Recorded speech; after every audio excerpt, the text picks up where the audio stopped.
na autoridade e no poder do nome de Jesus. Quero fazer uma leitura bíblica aqui em 2 Coríntios 4, e versículo 1 e 2.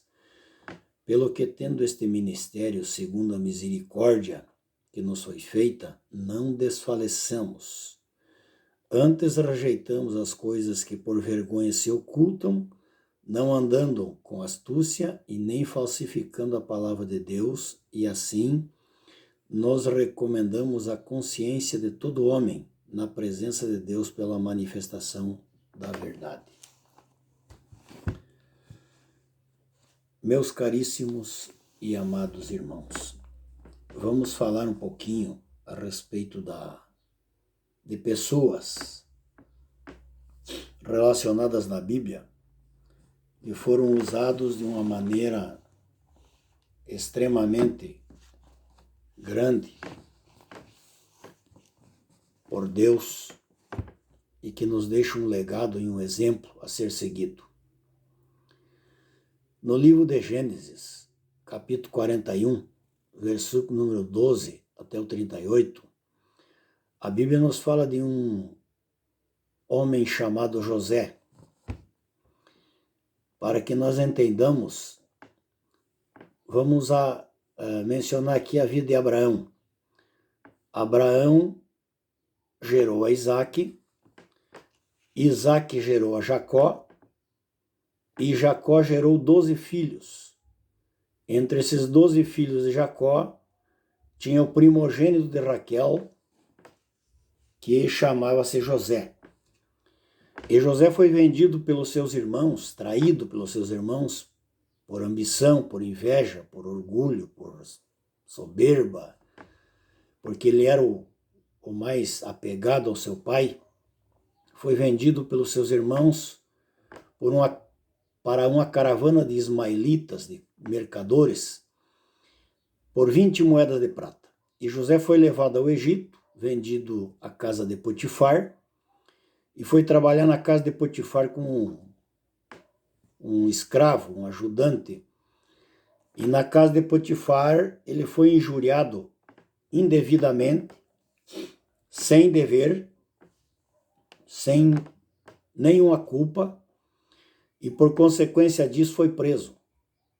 Mas tudo foi uma providência, uma provisão divina, que ele fosse preso, porque lá dentro da cadeia, do cárcere, ele foi usado extremamente poderosamente por Deus para interpretar sonhos, interpretava sonhos dos demais companheiros de detenção, e devido a essas interpretações de sonhos, ele foi introduzido na presença do rei, porque o rei teve alguns sonhos de difícil interpretação, e esses sonhos de difícil interpretação nem os magos, nem os encantadores, nem os adivinhos, nem os homens mais sábios do Egito conseguiram interpretar o sonho do rei.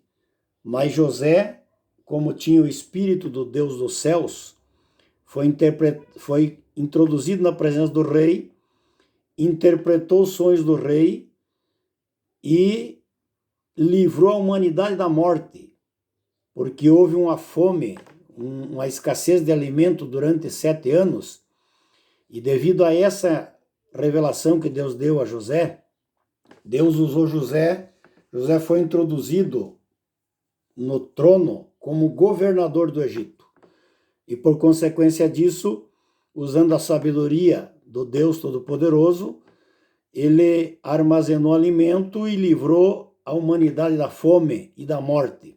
Então José, na verdade, tipifica a pessoa de Jesus. Ele livrou a humanidade, todos os povos da terra da morte, devido à sua sabedoria. Esse homem chamado José é uma história muito linda e precisa de muito tempo para falar a respeito dele. Mas foi um homem extremamente usado nas mãos de Deus. E temos outros exemplos também. O primeiro governo humano na história de Israel, do povo hebreu, foi um homem chamado Saul. que assumiu o governo como um rei.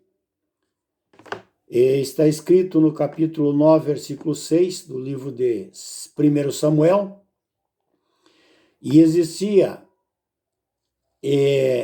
nessa ocasião,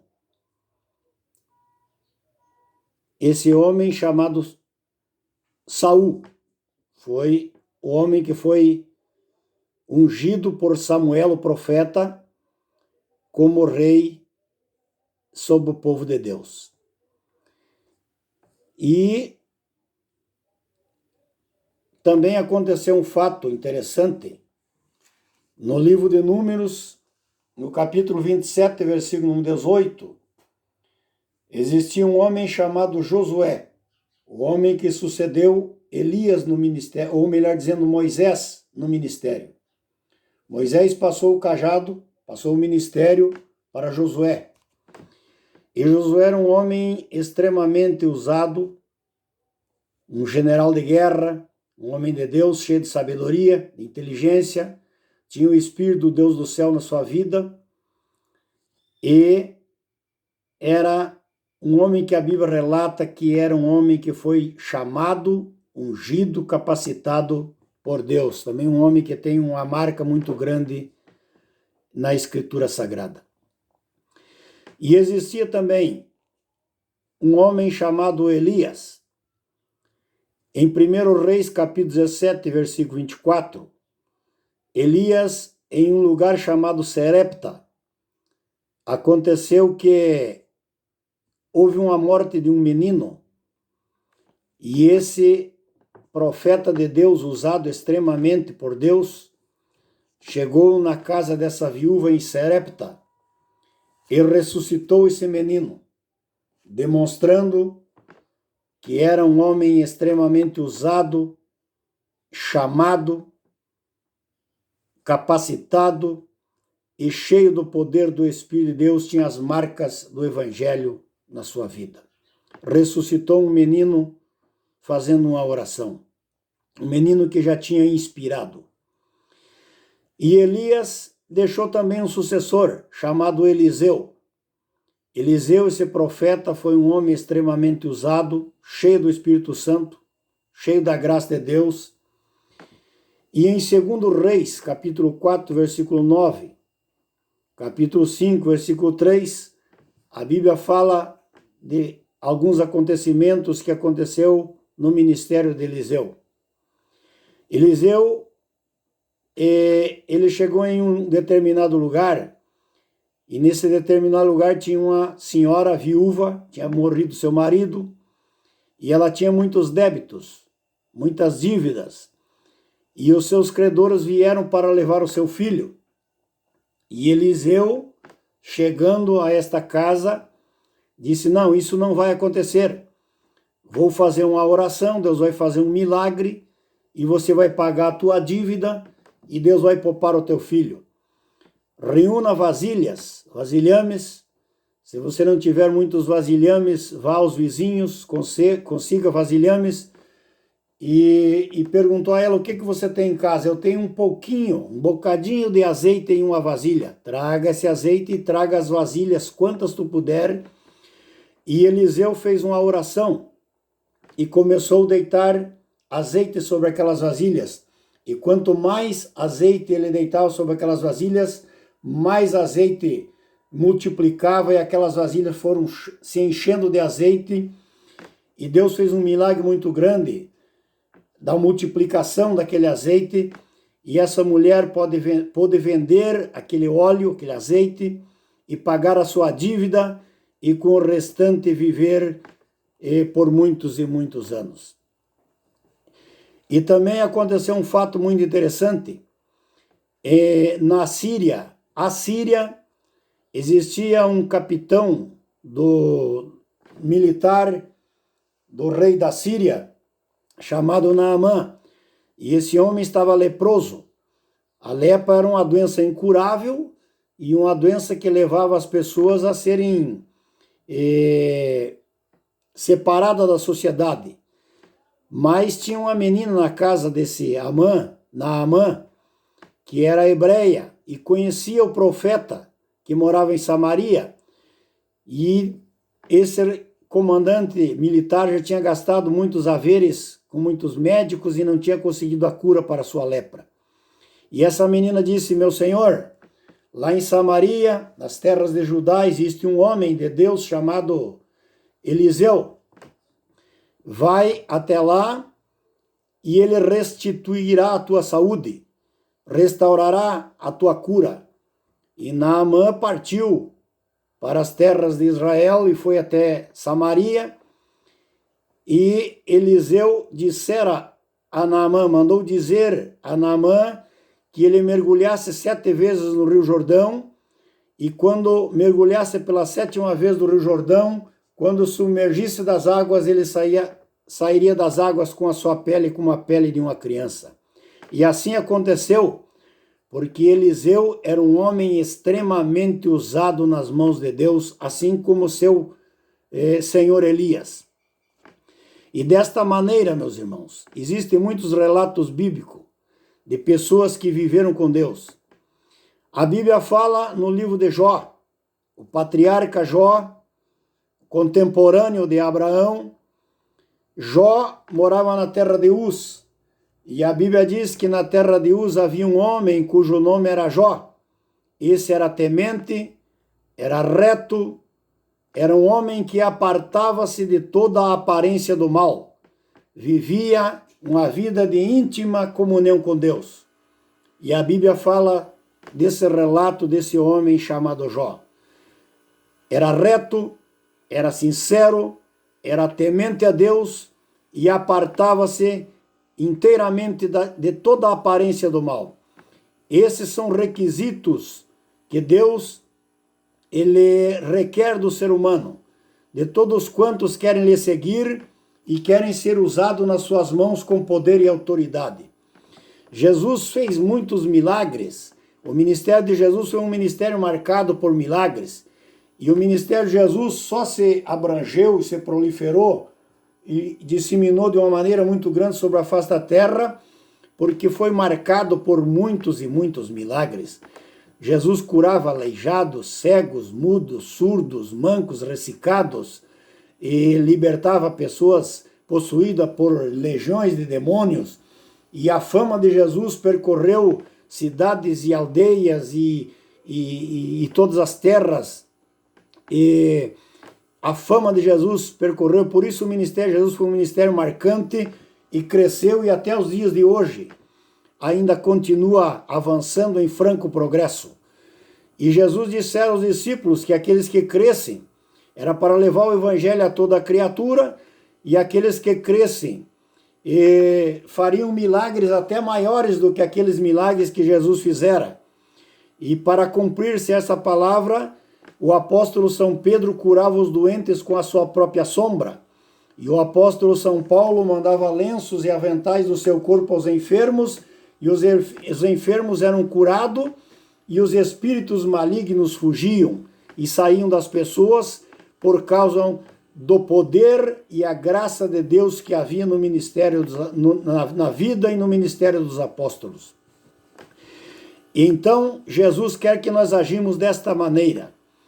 No livro de Daniel, nós vemos que Daniel era um moço que foi levado cativo no ano 605 aproximadamente antes de Jesus, quando Babilônia se tornou um império mundial. Na primeira leva de cativos de Israel para a Babilônia, Daniel, sendo um moço tenro ainda em sua idade, foi levado juntamente com Sadraque, Mesaque e Abednego, que os nomes em hebraico era Daniel, Misael, Ananias e Azarias. Foram levados cativos, e em sua tenra idade eles foram para o palácio por causa da sua sabedoria e da unção de Deus que havia na vida desses 3 moços. Daniel, diz a Bíblia, que interpretava sonhos em que os magos, os adivinhos e os encantadores e que haviam em Babilônia, ninguém conseguia interpretar o sonho do rei. E Daniel foi introduzido na presença do rei, e além de interpretar o sonho do rei, interpretou aquilo que estava escondido dentro da cabeça do rei, porque o rei tinha esquecido daquele sonho que tinha sonhado. E Daniel foi introduzido na presença do rei, revelou o sonho e a interpretação do sonho. E por consequência disso, ele foi constituído como um príncipe, como um governador nas terras de Babilônia. E usado de uma maneira extremamente muito grande no reinado de Nabucodonosor.